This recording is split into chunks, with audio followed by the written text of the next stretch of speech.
수요일 날은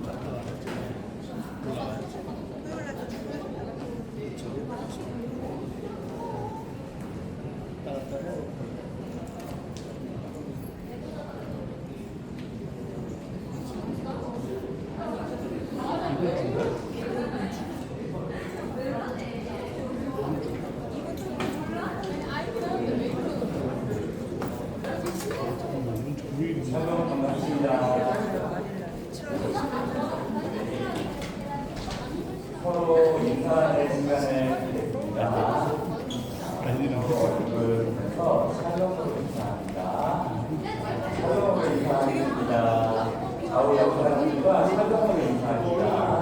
샬롬, 사랑하고 축복합니다. 우리 앞뒤 분들과도 인사하겠습니다. 촬영으로 인사하겠습니다. 네, 환영하고 축복합니다. 우리 선생님들을 향해서 반갑게 선생님 보고 싶었습니다. 사랑하고 축복합니다. 선생님들이 인사하겠습니다. 고맙습니다. 큰마승교회 예배 오신 여러분들을 진심으로 환영합니다. 예배 시간은 오전 11시고요. 10분 전까지 오셔서 기도로 예배를 준비하는 다리 공동체 되었으면 좋겠습니다. 세 번째 공고를 보시면 여름수련회 안내입니다. 우리 여름수련회가 이제 돌아오는 일요일까지 2박 3일 동안 있는데요. 주제는 팔로워, 예수님을 따라가는 삶이라는 주제로 수련회가 진행됩니다. 중등 과리는 원코리아 리조트, 고등 과리는 홍천 예약에서 있고요. 아직 늦지 않았습니다. 오늘까지 고민해 보시고 부담 없게 신청해 주시고, 그리고 새 친구들을 초청하고 싶은 친구들이 몇 명 있는 것 같아요. 그래서 친구들도 명단을 좀 알려주시면 오늘까지 점수를 다음 주 예배는 성찬식이 있습니다. 다음 주 예배 시에 여러분들 주시는 거고요. 다음 주 예배 순서는 찬양 기도는 모두에서 기도는 박준희 선생님이 해주시겠습니다. 우리 다같이 마음을 모아서 사도신경 하심으로 하나님께 예배를 드리도록 하겠습니다. 다시 사도신경입니다. 나는 전능하신 아버지 하나님 천지의 창조주를 믿습니다. 나는 그의 유일하신 아들 우리 주 예수 그리스도를 믿습니다. 그는 성령으로 잉태되어 동정녀 마리아에게서 나시고 본디오 빌라도에게 고난을 받아 십자가에 못 박혀 죽으시고 장사된 지 사흘 만에 죽은 자 가운데서 다시 살아나셨으며 하늘에 오르시어 전능하신 아버지 하나님 우편에 앉아 계시다가 거기로부터 살아있는 자와 죽은 자를 심판하러 오십니다. 나는 성령을 믿으며 거룩한 공교회와 성도의 교제와 죄를 용서받는 것과 몸의 부활과 영생을 믿습니다. 아멘.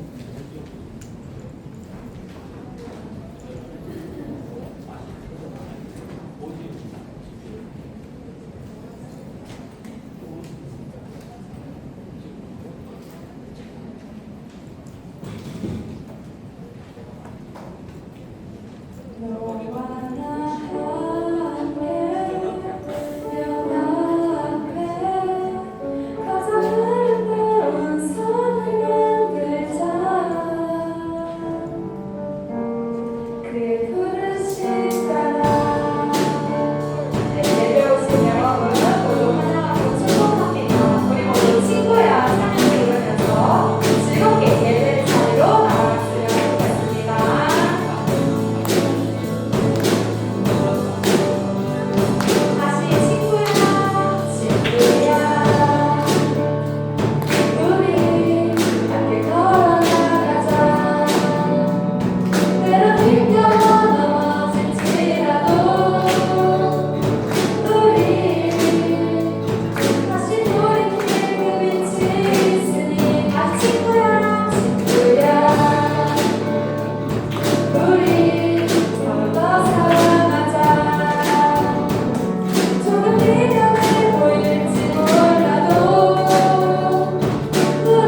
성전에 나와 하나님께 예배드릴 수 있도록 은혜 주시니 감사합니다.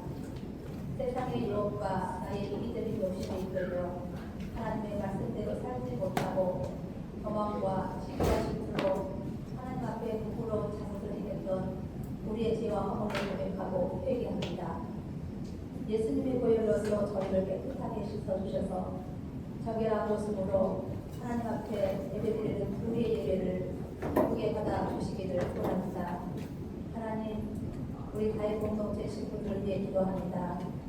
방학 기간에 건강하게 지켜주시고 가장 뜻깊고 의미 있는 시간이 되도록 인도해 주세요. 학업과 친구 관계, 미래에 대한 고민 등으로 때로는 답답하고 불안할 때가 많습니다. 하지만 우리 가해 공동체 친구들이 세상의 기준에 흔들리지 않게 하시고 오직 나의 주인이요 힘이 되신 하나님만을 의지하는 결단의 믿음을 주세요. 가해 공동체 안에 주님의 사랑이 가득하게 하시고 서로를 이해하고 존중하며 사랑으로 서로를 세워주는 따뜻한 공동체가 되게 해주세요. 또한 하나님 주시는 지혜와 문처로서 하나님께서 각자에게 주신 비전과 달란트를 귀하게 여기며 주 안에서 한 단계 한 단계 강건하게 성장해가며 하나님의 영광을 위해 살아가는 믿음의 세대가 되게 해주세요. 사랑의 하나님, 가해 공동체가 이번 여름 수련을 진행합니다. 많은 친구들이 참여하게 하시고 하나님과 깊은 교제를 이루며 하나님의 임재와 영적 은혜를 체험하는 수련회가 되게 해주세요. 준비하는 모든 과정이 순조롭게 하시고 날씨와 여건과 환경이 충족될 수 있도록 도와주시며 안전하게 잘 마칠 수 있도록 보호하시고 지켜주시기를 기도합니다. 가해 공동체를 섬기시는 선생님들을 축복해 주세요. 가정의 평안과 건강을 주셔서 늘 사랑과 기도로 가해 공동체를 섬기며 우리 친구들로 인하여 선생님들 마음에 기쁨이 충만하게 해주세요. 이 시간 하나님의 말씀을 전하시는 전도사님께 성령의 충만한 은혜를 더하여 주시기 원합니다. 불길 같은 말씀이라는 제목으로 우리에게 말씀 전하실 때 선포되는 말씀을 듣는 우리 모두의 마음을 새롭게 하시어 성령이 임하심을 내적 외적인 거룩한 변화를 경험하는 것이고 일상의 삶에서 말씀대로 살아갈 용기를 얻게 해주세요. 찬양팀과 영상실 여러 모양으로 예배를 위해 섬기는 모든 분들의 수고를 축복하시고 예배에 주이신 하나님께 감사와 찬양을 드리며 우리를 사랑하시는 예수 그리스도의 이름으로 기도드립니다. 아멘.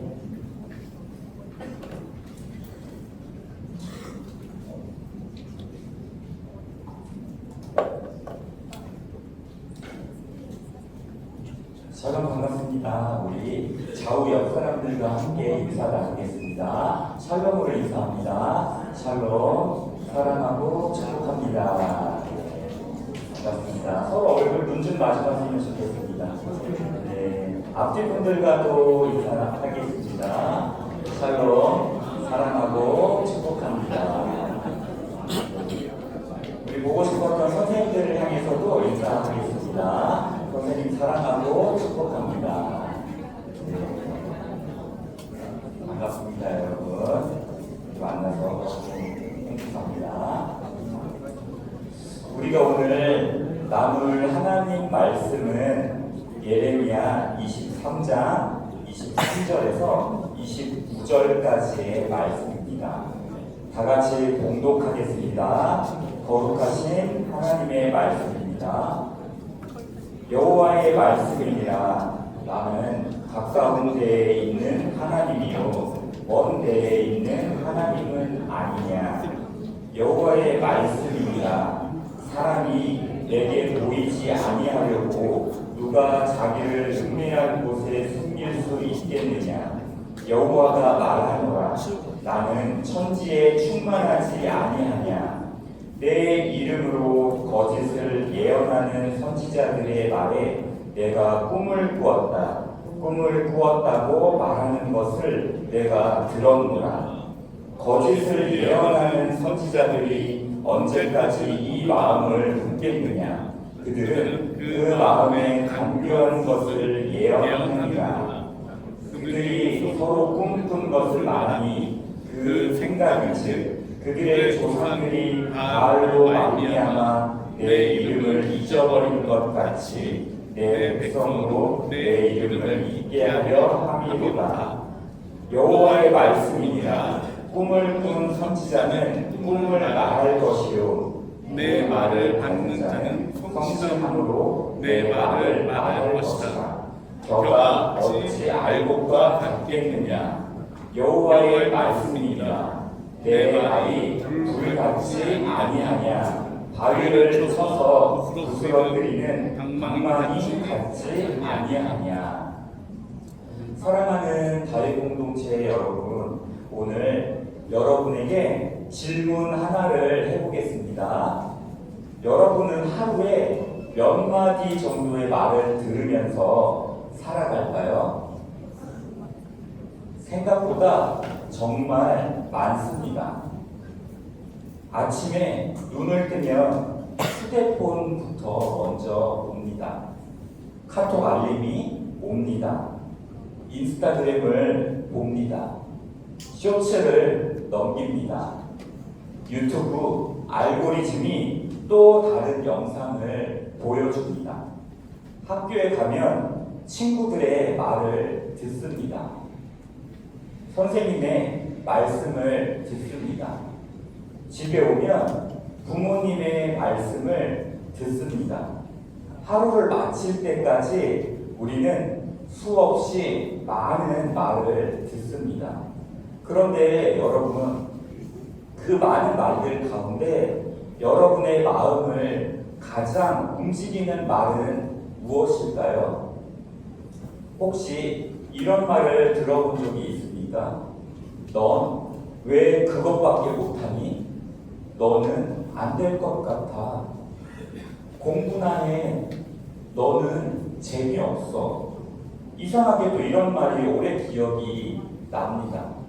반대로 괜찮아. 잘했어.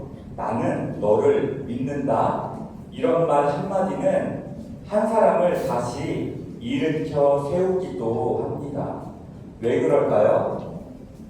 말에는 힘이 있기 때문입니다. 사람은 자주 듣는 말을 믿게 됩니다. 그리고 믿는 대로 살아가게 됩니다. 여러분은 지금 누구의 말을 가장 많이 듣고 있습니까? 친구의 말입니까? SNS의 말입니까? 유튜브의 말입니까? 아니면 하나님의 말씀입니까? 오늘 하나님께서는 예레미야를 통해 우리에게 아주 중요한 질문을 던지십니다. 너는 지금 누구의 말을 믿고 살아가고 있니? 세상은 우리에게 끊임없이 말합니다. 여러분, 혹시 이런 경험이 있습니까? 공부를 하려고 책상에 앉았습니다. 딱 10분만 하려고 했습니다. 그런데 휴대폰에 알림이 하나 옵니다. 띵 하고 옵니다. 누가 보냈지? 한 번만 보려고 했습니다. 카톡을 봤습니다. 그러다가 쇼츠 하나를 눌렀습니다. 너무 재미있었습니다. 또 하나를 눌렀습니다. 또 하나를 봤습니다.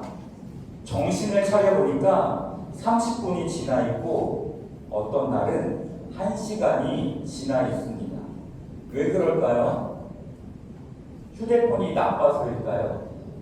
아닙니다. 우리의 마음을 붙잡으려는 수많은 목소리가 있기 때문입니다. 세상은 계속해서 우리에게 말을 겁니다. 너는 더 멋있어져야 해. 친구들에게 인정받아야 해. 공부를 잘해야 가치 있는 사람이야. 팔로워가 많아야 성공한 거야. 돈이 있어야 행복해. 이런 말들을 하루에도 수없이 듣게 됩니다. 그러다 보면 어느새 그것이 진실인 것처럼 믿게 됩니다. 그래서 우리는 다른 사람과 비교하고 실패를 두려워하고 인정받기 위해 애쓰며 살아갑니다. 그런데 여러분, 이런 세상은 처음이 아닙니다. 예레미야 시대에도 똑같았습니다. 사람들은 하나님의 말씀보다 자기가 듣고 싶은 말을 더 좋아했습니다. 그래서 거짓 선지자들이 인기가 많았습니다. 듣기 좋은 말과 살리는 말씀은 다릅니다. 예레미야 시대의 거짓 선지자들은 이렇게 말했습니다. 걱정하지 마. 하나님은 심판하지 않으셔. 다 잘 될 거야. 사람들이 듣고 싶은 말이었습니다. 그래서 사람들은 거짓 선지자를 좋아했습니다. 반대로 예레미야는 이렇게 말했습니다. 하나님께 돌아오십시오. 죄를 회개하십시오. 하나님의 말씀을 들으십시오. 이 말은 너무 듣기 불편했습니다. 지금 보면 우리 친구들 핸드폰 하는 분들이 몇 명 있는 것 같아요. 저 같은 전선님을 싫어했다는 거예요. 네. 핸드폰 하지 말고 말씀 보고 화면을 볼게요. 자, 네. 그래서 사람들은 예레미야를 싫어했습니다. 여러분, 우리도 비슷하지 않을까요? 우리는 나를 기분 좋게 해주는 말을 좋아합니다. 하지만 하나님은 언제나 우리를 살리는 말씀을 하십니다. 둘은 다를 때가 많습니다.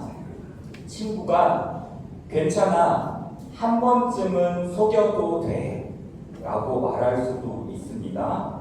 하지만 하나님은 정직하라 라고 말씀하십니다. 친구는 다 그렇게 살아 라고 말합니다. 하지만 하나님은 너는 거룩하게 살아라 라고 말씀하십니다. 세상의 말은 편할 수 있습니다. 하지만 하나님의 말씀은 생명을 줍니다. 그래서 중요한 질문은 이것입니다. 나는 누구의 말을 더 믿으며 살아가는가? 하나님의 말씀은 불과 같습니다. 예레미야 23장 29절을 보면 내 말은 불 같지 아니하냐라고 말씀합니다. 여러분, 불은 어떤 역할을 합니까? 한번 같이 말해봅니다. 불은 무엇을 할까요? 따뜻해요. 맞습니다. 또 밝아요. 예, 맞습니다. 또 태워요. 불은 크게 세 가지 일을 합니다. 어둠을 밝힙니다. 차가운 것을 따뜻하게 합니다. 불필요한 것을 태워버립니다. 여러분, 하나님의 말씀도 똑같습니다. 첫 번째, 말씀은 어두운 마음을 밝혀줍니다. 여러분도 가끔은 앞이 보이지 않을 때가 있죠. 나는 왜 이렇게 힘들지? 하나님은 정말 나를 사랑하실까? 나는 앞으로 어떻게 살아야 하지? 그때 필요한 것은 더 많은 유튜브가 아닙니다. 더 많은 검색도 아닙니다. 하나님의 말씀입니다. 말씀은 우리의 인생의 방향을 비춰주는 등불입니다. 두 번째, 말씀은 차가운 마음을 따뜻하게 합니다. 혹시 이런 적이 있습니까? 기도하고 싶은 마음이 안 생길 때, 예배가 재미없게 느껴질 때, 성경을 읽어도 아무 감동이 없을 때, 그럴 때 우리는 내 믿음이 끝났나? 라고 생각합니다. 하지만 하나님은 포기하지 않으십니다. 말씀으로 다시 우리의 마음을 데우십니다. 마치 겨울밤 캠프파이어처럼 그렇게 데우십니다. 세 번째, 말씀은 태워야 할 것을 태웁니다. 여기서 하나님은 우리를 태우신다고 말씀하지 않으셨습니다. 죄를 태우십니다.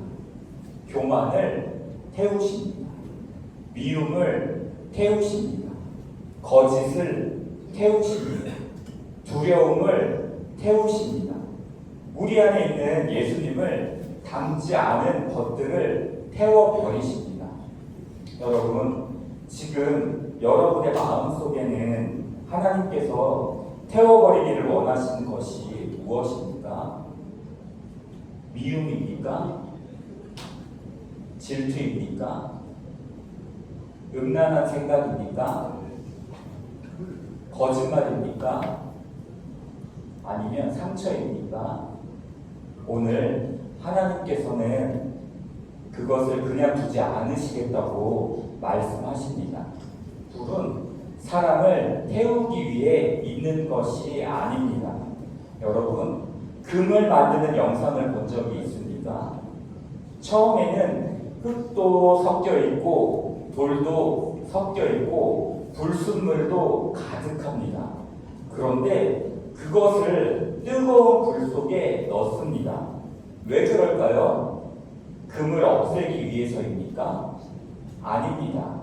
금을 더 순수하게 만들기 위해서입니다. 불은 금을 미워해서 태우는 것이 아닙니다. 금을 사랑하기 때문에 불순물을 제거하는 것입니다. 여러분, 하나님도 우리를 그렇게 사랑하십니다. 때로는 말씀이 아프게 느껴질 수 있습니다. 설교를 듣다가 이건 내 이야기인데 하는 순간이 있습니다. 성경을 읽다가 내가 잘못했구나 깨닫는 순간이 있습니다. 그것은 하나님이 우리를 밀어내시는 시간이 아니라 더 아름답게 빚어가시는 시간입니다. 그리고 여기서 복음이 시작이 됩니다. 여러분, 우리는 스스로 죄를 태울 수 없습니다. 스스로 깨끗해질 수도 없습니다. 그래서 하나님께서 말씀이신 예수님을 이 땅에 보내셨습니다. 예수님은 죄인을 정죄하기 위해 오신 것이 아니라 죄를 없애기 위해 오셨습니다. 십자가는 우리를 태우는 불이 아니라 우리의 죄를 태워버리는 하나님의 사랑이었습니다. 예수님께서 우리의 죄를 대신 지셨기에 우리는 용서받고 새 사람이 될 수 있게 되었습니다. 그러므로 우리는 말씀을 두려워할 필요가 없습니다. 말씀은 우리를 망하게 하려는 것이 아니라 우리를 살리려는 하나님의 사랑이기 때문입니다. 하나님의 말씀은 망치와도 같습니다. 예레미야 23장 29절에 내 말은 반석을 쳐서 부스러뜨리는 방망이 같지 아니하냐라고 말씀합니다. 여러분, 불 다음에는 갑자기 망치가 등장합니다. 조금 이상하지 않습니까? 왜 하나님의 말씀은 꽃이라고 하지 않으셨을까요? 왜 바람이라고 하지 않으셨을까요? 왜 하필 망치일까요? 망치는 어디에 사용합니까? 딱딱한 것을 깨뜨릴 때 사용합니다. 하나님은 우리의 마음을 너무나 잘 아십니다.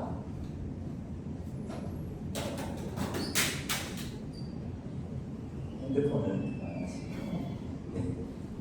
우리의 마음은 때때로 돌처럼 굳어질 수 있다는 것을 아십니다. 여러분도 이런 적이 있습니까? 처음에는 작은 거짓말을 하면 마음이 불편합니다. 그런데 두 번째, 세 번째 반복하면 어떻게 될까요? 점점 거짓말이 아무렇지 않게 됩니다. 친구를 미워할 때도 그렇습니다. 처음에는 마음이 찔립니다. 하지만 계속 미워하면 나중에는 미워하는 것이 당연해집니다. 죄는 우리의 마음을 조금씩 굳게 만듭니다.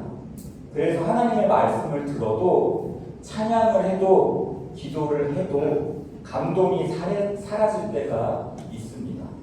그 이유는 하나님이 멀어진 것이 아니라 내 마음이 굳어졌기 때문입니다.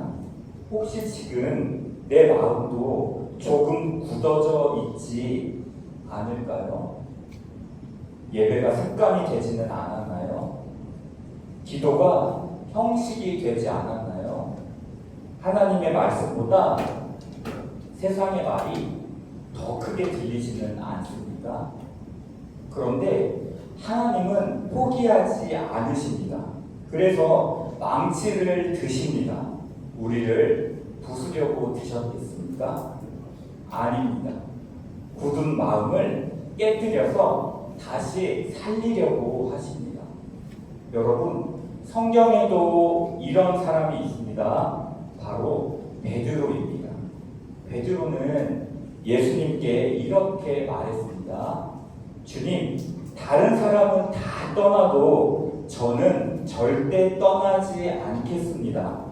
하지만 그날 밤 베드로는 예수님을 3번 모른다고 부인했습니다.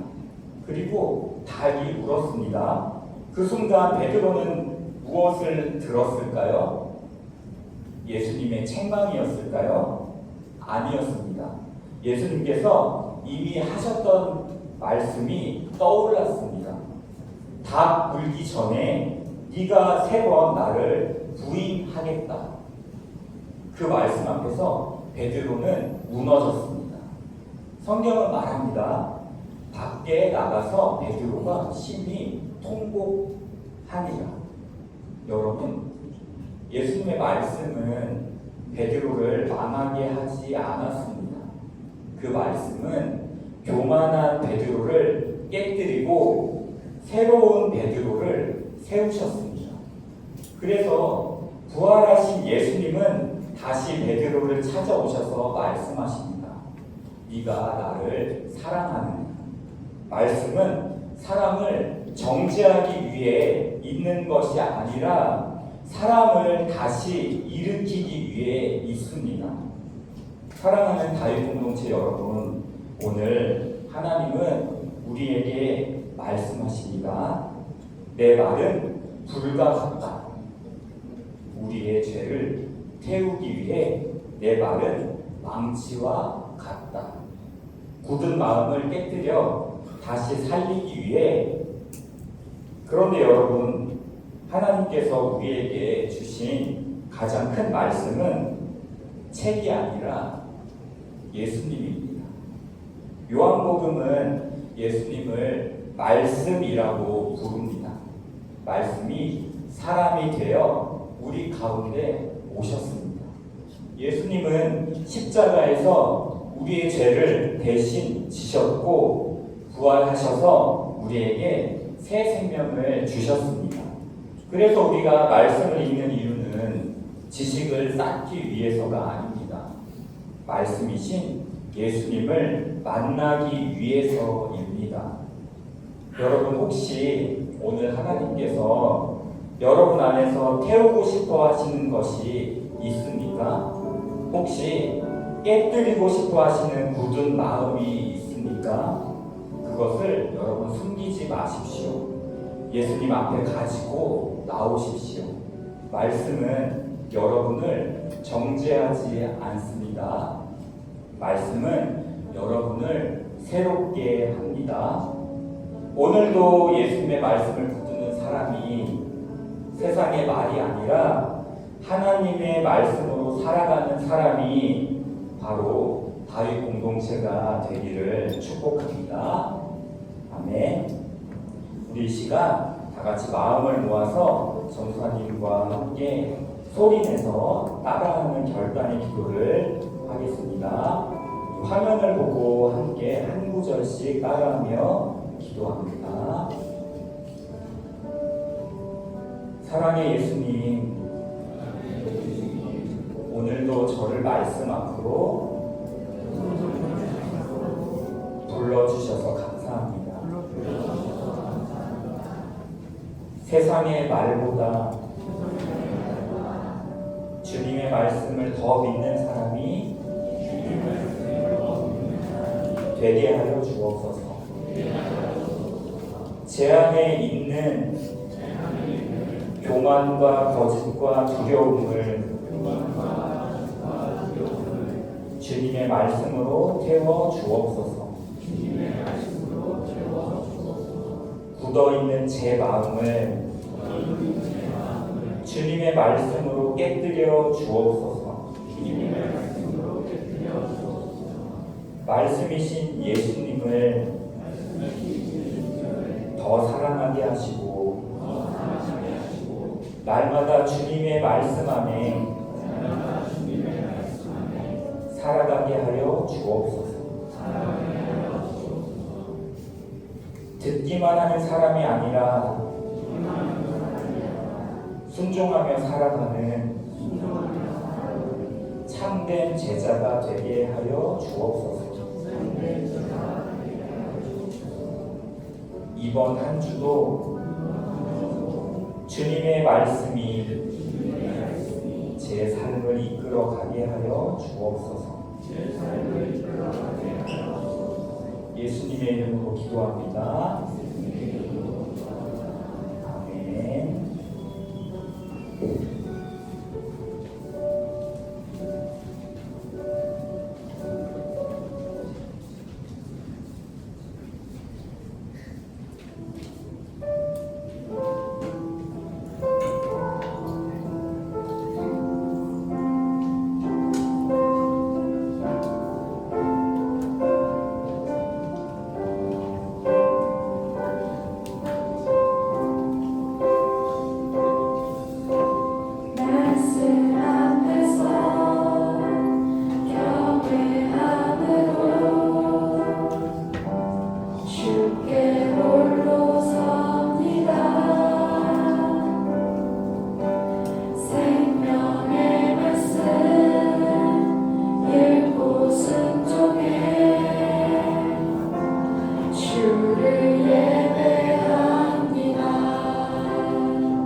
드려진 예물을 위해 다 같이 기도하겠습니다. 사랑과 은혜가 풍성하신 하나님 아버지, 오늘도 우리를 다윗 공동체로 불러주시고 말씀과 찬양으로 하나님을 예배하게 하시니 감사드립니다. 지금 우리의 손에 올려드리는 이 헌금이 단순한 물질이 아니라 우리의 마음과 삶을 함께 드리는 고백이 되게 하여 주옵소서. 우리가 가진 모든 것이 하나님께로부터 왔음을 믿음으로 고백합니다. 각자의 형편이 다르지만 감사로 드리는 손길을 기쁘게 받아주시고 작은 순종 위에 하나님의 나라를 세워 주옵소서. 이 헌금을 통해 다윗 공동체가 다음 세대를 살리고 복음을 전하고 하나님의 사랑을 흘려보내는 다윗 공동체 되게 하여 주옵소서. 헌금을 드리는 우리의 삶도 함께 주님께 올려드립니다. 학교에서, 가정에서, 친구들 사이에서 하나님의 사랑으로 살아가게 하시고 우리의 오늘이 주님께 영광이 되게 하여 주옵소서. 모든 것을 주관하시는 우리 주 예수 그리스도의 이름으로 기도드립니다. 아멘. 다 같이 주기도문 하시겠습니다. 하늘에 계신 우리 아버지의 이름을 거룩하게 하시며 아버지의 나라가 오게 하시며 아버지의 뜻이 하늘에서와 같이 땅에서도 이루어지게 하소서. 오늘 우리에게 일용할 양식을 주시고 우리가 우리에게 잘못한 사람을 용서하여 준 것 같이 우리 죄를 용서하여 주시고 우리를 시험에 빠지지 않게 하시고 악에서 구하소서.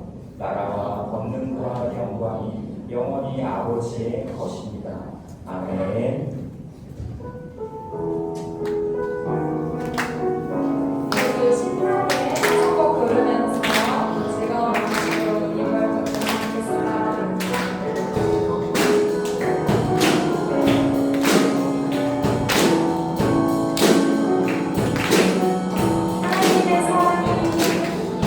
하나님의 사랑이 당신의 삶 가운데 가득하기를 축복합니다. 하나님의 은혜가 우리 가운데 가득하길 기도합니다. 하나님의 사랑이 당신의 삶 가운데 가득하기를 축복합니다. 하나님의 은혜가 우리 가운데 가득하길 기도합니다.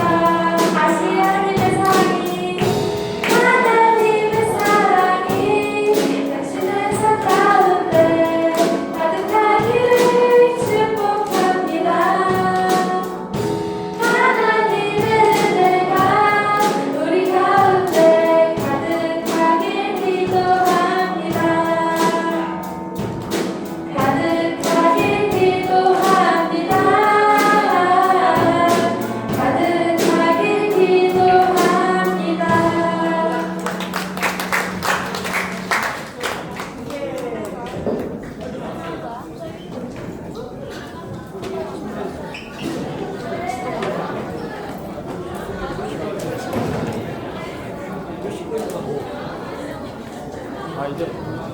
우리 중분자의 찬양팀 오려고 수고하십니다. 자리 소개해 주세요.